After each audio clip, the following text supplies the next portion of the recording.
Salam sejahtera saudara yang kekasih dalam nama Tuhan Yesus Kristus. Kembali kita bertemu dalam dimensi iman Kristiani. Kali ini kita akan merenungkan kebenaran firman Tuhan tentang bagaimana kualitas seorang pelayan.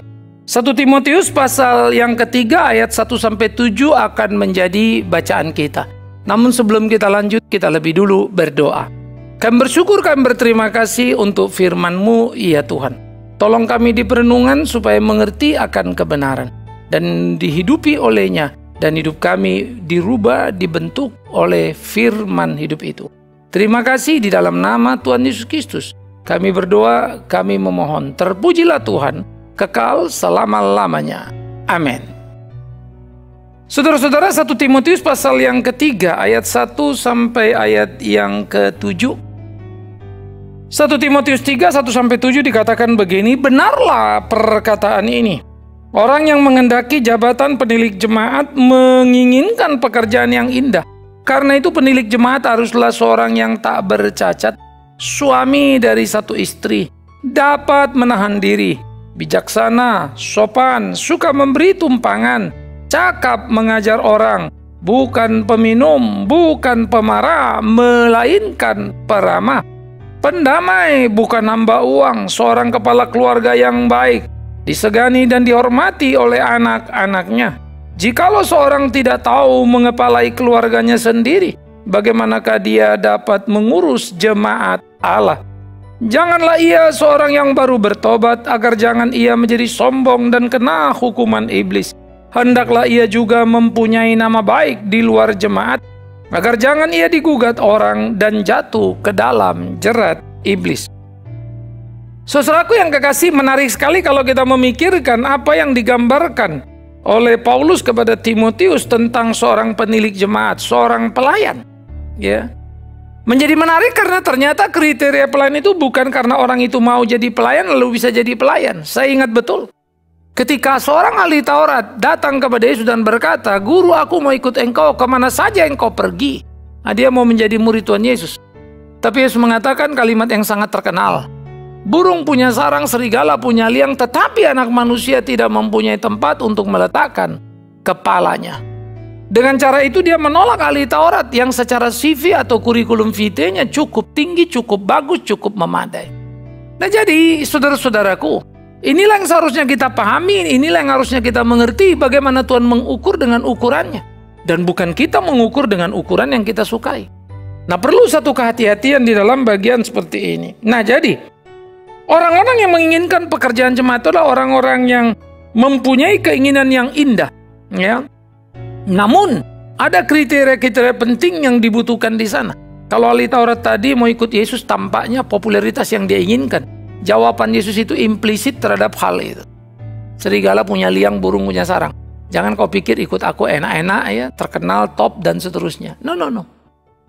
Kau tidak tahu konsekuensinya. Nah karena itu ketika seorang mau menjadi pelayan, entah kemudian dia pengurus gereja, ya, apalagi kemudian dia menjadi pendeta atau gembala, maka pentinglah untuk memperhatikan bagian-bagian ini. Pertama dikatakan, dia seharusnya orang yang tak bercacat, artinya tak bercacat. Tidak ada track record-nya yang parah.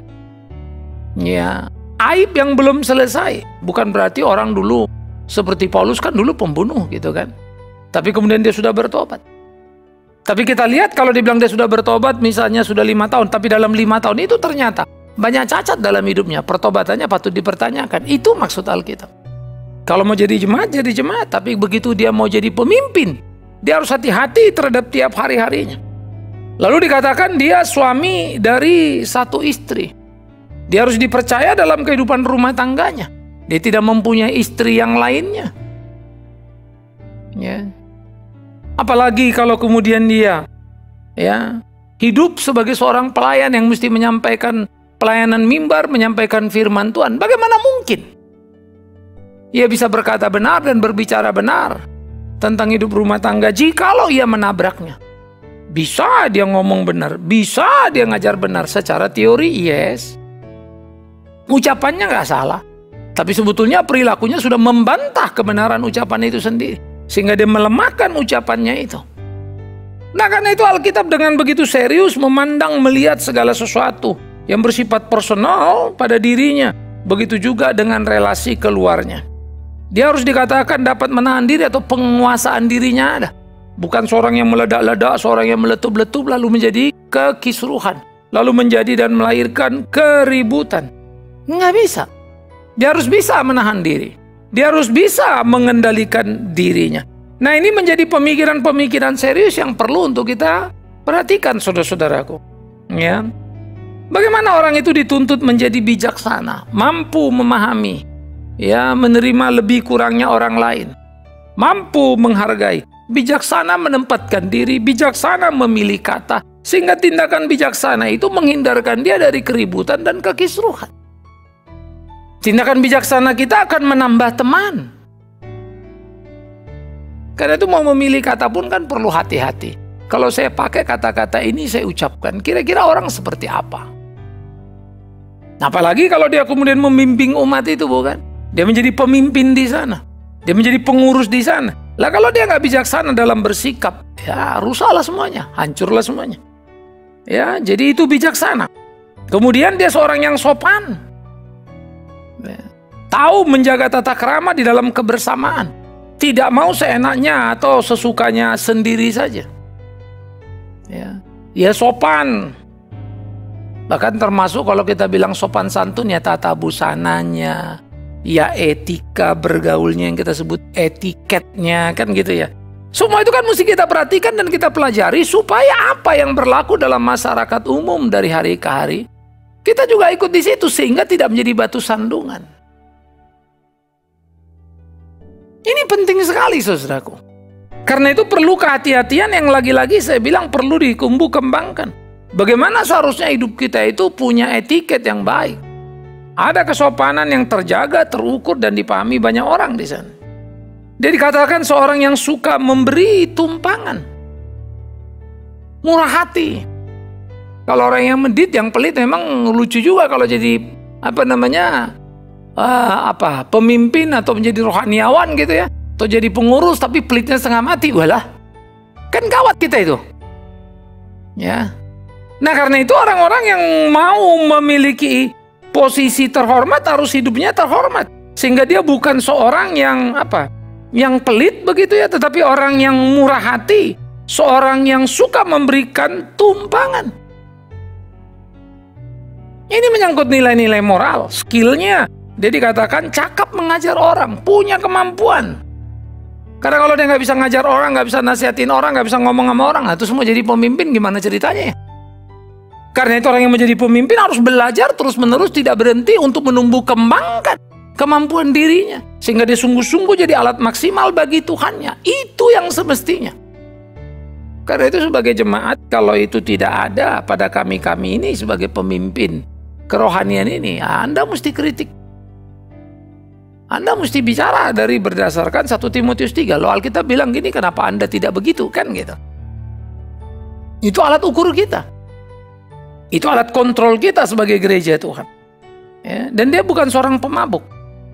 Dipakai istilah bukan peminum, itu maksudnya pemabuk.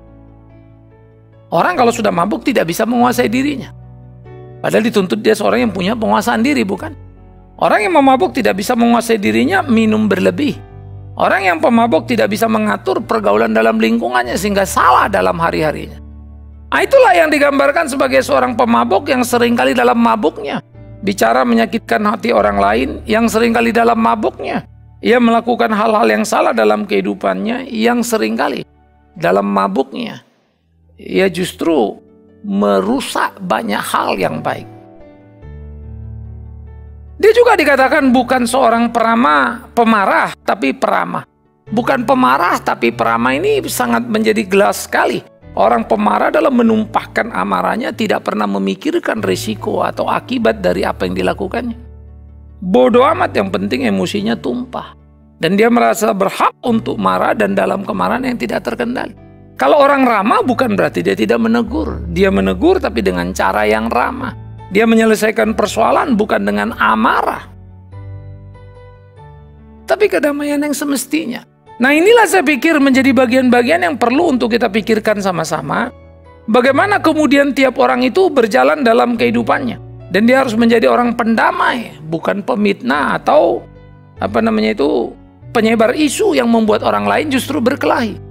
Dia harus mampu jadi pendamai, karena itu dia bisa mengendalikan bibirnya itu, mulutnya itu, ya lidahnya itu, supaya jangan menyampaikan hal-hal yang sebetulnya tidak ada, lalu melebih-lebihkan cerita yang satu jadi 5, sehingga muncullah keributan. Syaklah orang terhadap yang lainnya. Maka di sana sebetulnya kita membangun keberdosaan. Celakanya ketika itu jadi hobi kita. Celakanya kalau itu menyenangkan hati kita, padahal kita tahu itu salah. Itu kan miris, saudara. Ya, saya selalu merasa begini. Ketika ada orang kerja, dia kerja sungguh-sungguh gitu ya. Lalu katakanlah ya kurang menyenangkan, kurang enak begini dan begitu. Paling tidak saudara lihat dia kerja sungguh-sungguh. Jangan sebarkan fitnah tentang dia yang salah. Kalau mau menyebarkan berita, katakan dia begini, tapi kasih tahu juga keunggulan kelebihannya. Jangan tambah dan jangan kurangi. Padahal kalau kita mau menceritakan sama orang lain, pasti kekurangannya. Supaya dengan menceritakan kekurangannya, keunggulan kita muncul ke permukaan, kan kurang lebih begitu. Sehingga ini akan menjadi orang yang bukan lagi menjadi pendamai, tetapi penyebab kekisruhan. Lalu dikatakan dia bukan hamba uang, sehingga uang bukan segala-galanya baginya. Dia bukan hamba uang sehingga dia bisa mengambil uang bahkan dari gereja. Dia bukan hamba uang yang mengambil keuntungan dari pelayanan. Dia bukan hamba uang yang dikuasai oleh uang dan uang adalah menjadi masternya atau menjadi tuannya. Itu bahaya setengah mati. Nah, jadi saudara-saudara, ini memang menjadi perlu untuk kita pikirkan. Bagaimana sikap hidup di dalam kehidupan kekristenan yang kita jalani. Bagaimana semestinya seorang pelayan itu mempunyai kualitas yang dikatakan oleh Alkitab dan mesti dilihat itu ada tidak. Karena itulah gereja baru bisa terjaga kalau mereka menjaga betul-betul kualitas itu sebagai satu aturan main, satu tuntutan, satu gugatan yang penting dan harus ada. Maka kita akan menemukan orang-orang seperti itu. Maka dikatakan dia seorang kepala keluarga yang baik. Kalau ibu tentu ibu yang baik kan begitu ya. Kalau bapak, bapak yang baik. Disegani, dihormati oleh anak-anaknya. Kenapa? Karena kalau dia tidak bisa mengepalai keluarga sendiri, bagaimana dia dapat mengurus jemaat? Bener juga sih. Iya mau atur jemaat, keluarga sendiri nggak bisa atur. Waktu kita ngatur jemaat, lalu jemaat bilang, sorry pak, jangan atur saya. Keluarga bapak aja berantakan. Keluarga bapak aja bapak nggak bisa atur. Kok saya mau diatur-atur? Karena sikap antipati itu akan menjadi kengerian. Sehingga instruksi kita atau kalimat kita yang benar pun jadi salah karena status kita tadi itu. Yang lalai dan gagal memimpin keluarga kita. Karena itu ya, ukuran-ukuran yang diberikan Alkitab itu terasa agak mengejutkan buat kita, tidak mudah memenuhinya kan. Ini kalau dipakai ini bisa banyak orang yang nggak pelayanan. Tapi memang mestinya begitu sih. Saya sendiri kadang-kadang mengalami kegalauan ketika melihat bagian-bagian ini. Dan mengalami pergumulan serius bagaimana ya untuk mau menegakkan kebenaran itu seutuhnya. Maka itu sebab pentingnya betapa kita menjadi orang-orang yang memikirkan pembangunan kualitas moralitas yang terpuji. Betapa pentingnya kita semua membangun mentalitas yang melayani. Betapa pentingnya semua kita mempunyai karakter yang bisa menjadi kesaksian tersendiri dalam kehidupan ini dan orang tidak bisa membantahnya. Jadi, bagaimanalah orang bisa memimpin jemaat kalau tidak bisa memimpin keluarganya? Bagaimanalah orang mencintai jemaat kalau ia memaki-maki pasangannya, apalagi membuangnya? Bagaimana mungkin? Pohon dikenal dari buahnya. Maka 1001 pun kata-kata bisa diucapkannya, tapi perbuatannya akan menceritakan siapa dia sesungguh-sungguhnya. Nah, jemaat mesti menjadi jemaat yang peka melihat itu. Supaya kami ini tidak bertindak semena-mena semau-maunya lalu membuat seakan-akan itu benar. Akibatnya apa? Guru kencing berdiri, murid kencing berlari. Maka akan rusaklah seluruh jemaat kalau kemudian para pemimpin hidupnya tidak lagi menjadi panutan. Karena itu kalau saudara jemaat yang benar, saudara mesti ngelihat. Ada jemaat yang salah, suka dengan kesalahan pemimpinnya. Karena jadi ada temennya. Nah ini repot juga. Ya kan? Nah karena itu kegairahan hidup kita untuk melihat semuanya harus betul-betul kita tumbuh kembangkan sebagai tanggung jawab, bukan sirik loh. Sebagai tanggung jawab, bukan sok tahu loh. Karena kalau kita mau bicara sama orang, kita juga mesti mampu melihat diri. Jadi jangan nasihatin orang, kamu nggak boleh minum-minum ya, jangan mabok. Padahal kita tiap malam mabok. Ya lucu juga kan. Jadi di dalam bagian-bagian seperti ini, perlu sebuah kehati-hatian yang terus perlu kita tumbuh kembangkan. Perlu sebuah kehati-hatian yang perlu kita bangunkan. Jadi marilah belajar memulai pelayanan itu di dalam rumah kita, di internal kita, di lingkungan sedikit lebih besar dan seterusnya. Kita mesti mampu mendemonstrasikannya. Ini penting. Nah, saudara mungkin kalau dengar ya, waduh, Pak, di tempat kita nggak begitu tuh. Pak, di sana nggak begitu tuh. Pak, di situ nggak begitu tuh. Yes. Terus kenapa? Lu bagaimana dong? Kalau gitu bisa-bisa gereja tutup semua.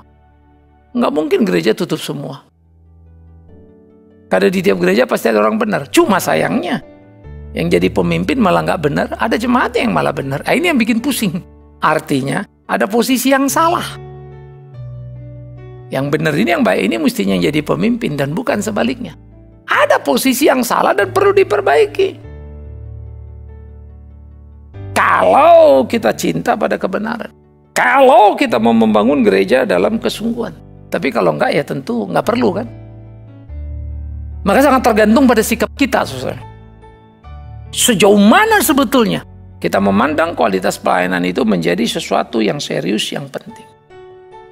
Dan orang itu harus dewasa rohani. Karena itu dikatakan janganlah dia orang yang baru bertobat. Supaya jangan jadi sombong dan kena hukuman iblis. Nah ini penyakit kita juga.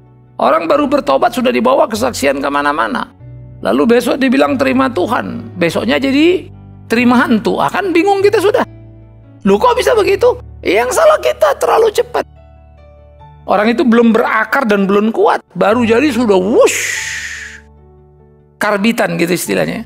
Padahal orang itu perlu berdasar, mempunyai dasar yang kuat di dalam pertumbuhan iman percayanya. Mempunyai dasar yang kuat bagaimana dia hidup sesuai dengan kehendak Allahnya. Mempunyai dasar yang kuat supaya hidupnya sungguh-sungguh. Dan melakukan apa yang Tuhan mau. Ini mestinya. Ini harusnya. Sayangnya, kita tidak melakukannya. Karena itulah berapa pentingnya tata tertib di dalam gereja Tuhan. Sehingga tata tertib itu menjadi satu tata tertib yang luar biasa. Yang membuat kita sungguh-sungguh bisa hidup dan melakukan apa yang menjadi kehendak Tuhan itu. Tata tertib ini harus kita tumbuh kembangkan, saudara-saudara. Ya. Nah ini yang penting. Ini yang perlu.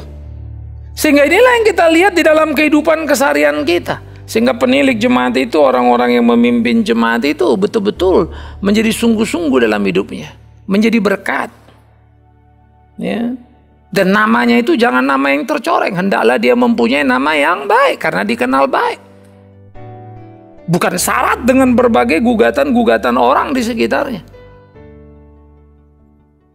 Kalau saja semua orang Kristen terpanggil melayani Tuhan, lalu terpanggil membangun kualitas hidupnya sebagai seorang pelayan. Kan indah ya gereja? Kan indah kan rumah tangga Kristen? Indah kan hari-hari hidup orang Kristen? Indah kan? Dan semua orang pasti akan belajar untuk mau mencontoh bagaimana hidup sebenar-benarnya, bagaimana hidup bahagia, bagaimana hidup yang semestinya. Maka mereka akan melihat itu loh keluarga Kristen.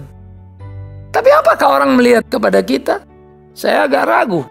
Karena bisa jadi justru orang mengkritik. Katanya Kristen, katanya baik, katanya kasih, katanya ini, katanya itu. Nyatanya lain. Ya. Sampai orang bilang memang betul lah, lain lubuk, lain ikannya. Sehingga menjadi penting kita memikirkan. Supaya sungguh-sungguh dalam kehidupan kita itu menjadi sejalan. Supaya jangan lain di hati, lain di ucapan. Nah itu kan gawat juga.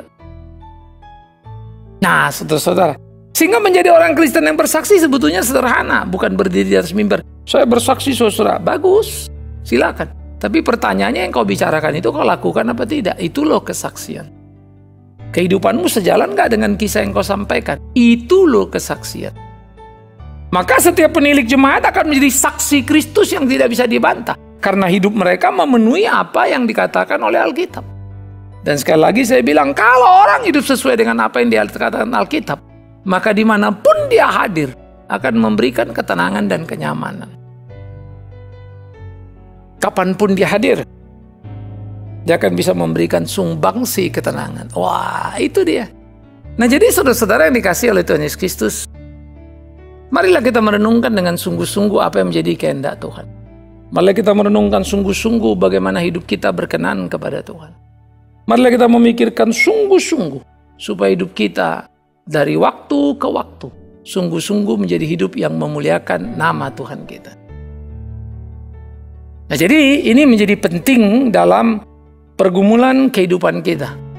Menjadi sangat penting supaya kita bisa melakukannya seperti apa yang menjadi kehendak Tuhan kita. Nah, bagaimana dengan saudara dalam kehidupan sehari-hari yang saudara kerjakan? Bagaimana dengan saudara dalam pergumulan perjalanan kehidupan kita? Sehingga hidup kita itu menjadi hidup yang memuliakan nama Tuhan. Nah, ini perlu. Ya. Nah, jadi saudara-saudara yang dikasihi oleh Tuhan Yesus Kristus, renungkanlah, pikirkanlah, lakukanlah apa yang menjadi kehendak Tuhan kita. Maka jalanilah hari-harimu dalam penuh bahagia. Jalanilah hidupmu dan memuliakan Tuhanmu. Maka orang akan puas ketika dia melayani Tuhan. Puas karena bukan jabatan yang dipegangnya, tapi puas karena Tuhan memuaskan batinnya. Orang yang jujur hatinya, orang yang melayani dengan sungguh, dia akan puas batinnya. Itu hidup saudara-saudara. Oleh karena itu, kualitas kepelayanan kita, kualitas hidup sebagai pelayan, harus kita terus tumbuh kembangkan dan hidup mewarnai hari-hari kita. Dan hidup kita itu menjadi hidup yang berkenan kepada Tuhan. Hidup kita itu menjadi hidup yang menjalani kehendak Tuhan. Hidup kita itu menjadi hidup yang sungguh-sungguh sesuai dengan apa yang Tuhan mau. Percayalah, di dalam semuanya itu, yang ada bertambah adalah teman kita dan bukan musuh kita. Kalaupun ada orang memusuhi kita, maka orang juga lain akan tahu bahwa memang dia tukang fitnah atau bahwa memang dia antik, memang lain mau menang sendiri. Ya. Kecuali orang bilang dia dimusuhi sama si Anu, tapi si Anu itu betul sih, memang orangnya kelewatan, makanya dimusuhi. Itu lain lagi ceritanya. Berarti kita salah. Dia dimusuhi oleh si orang Anu, tapi orang Anu itu memang gendeng tuh orang, kan gitu ya. Mau-maunya sendiri, dia itu nggak salah. Mulut orang lain akan menjadi pembela bagi kita, bukan kita yang menjadi pembela untuk kepentingan diri kita. Orang akan dibela oleh tindakannya yang benar. Orang akan dibela oleh hari-harinya yang benar. Begitulah pelayan Tuhan akan dijaga oleh Tuhan. Karena perilaku mereka yang benar akan menjadi benteng bagi mereka. Mau jadi pelayan? Mau jadi pemimpin? Mesti mau jadi benar. Pak, saya nggak mau lah jadi benar gitu, susah. Mendingan saya jadi jemaat. Emang saudara pikir jadi jemaat bisa nabrak-nabrakin semuanya? Kan tidak. Yang jadi pemimpin itu hanyalah secara basis bagaimana hidup benar itu sama. Tetapi ini mempunyai skill yang Tuhan berikan untuk memimpin dalam gereja. Itu perbedaannya. Dan yang kedua, sebagai jemaat saudara juga mesti mampu melihat hidup benar, hidup baik itu. Supaya bisa mengkritisi para pemimpin-pemimpin sehingga pemimpin para pelayan ini hidup sesuai kehendak Tuhan. Kalau nggak, ingat, kita seperti orang buta, memimpin orang buta, semuanya kecebur ke got, lalu berpikir sudah masuk surga. Bahaya ya. Padahal kita kecemplung di got, kita bilang, oh sampai di kolam renang, oh di dalam got kok di kolam renang.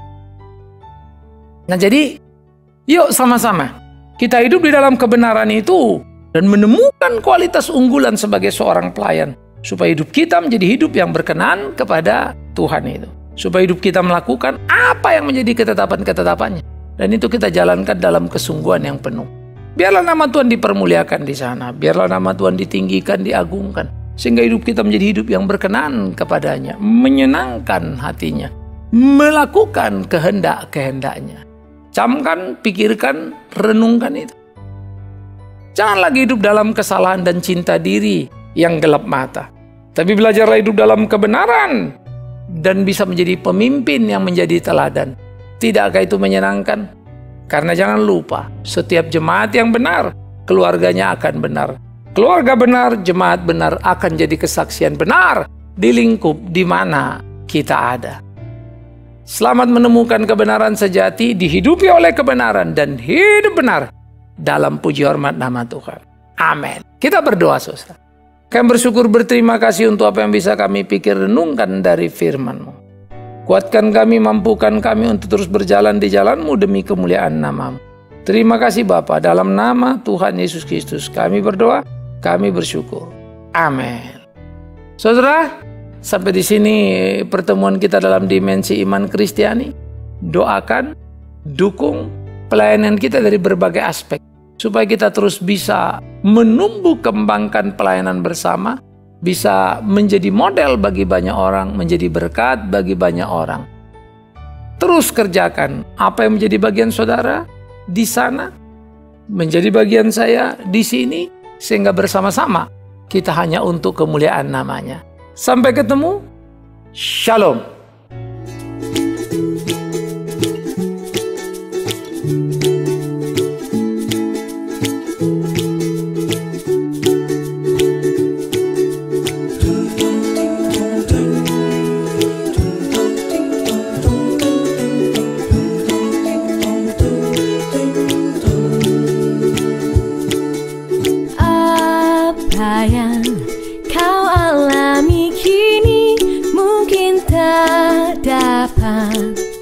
Engkau mengerti satu hal, tanamkan di hati, indah semua yang Tuhan beri.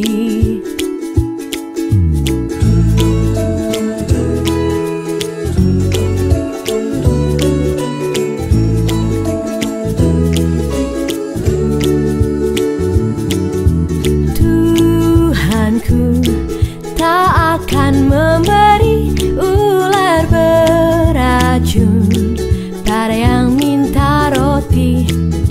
Cobaan yang engkau alami tak melebihi kekuatanmu.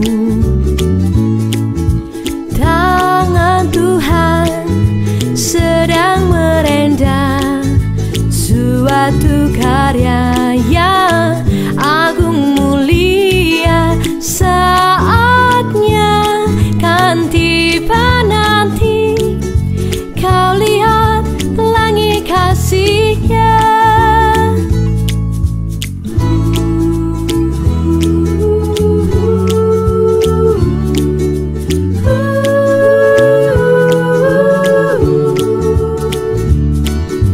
Tangan Tuhan sedang merendam suatu karya yang agung mulia. Saatnya kan tiba nanti, kau lihat pelangi kasih-Nya. Saatnya kan tiba nanti, kau lihat pelangi kasih-Nya.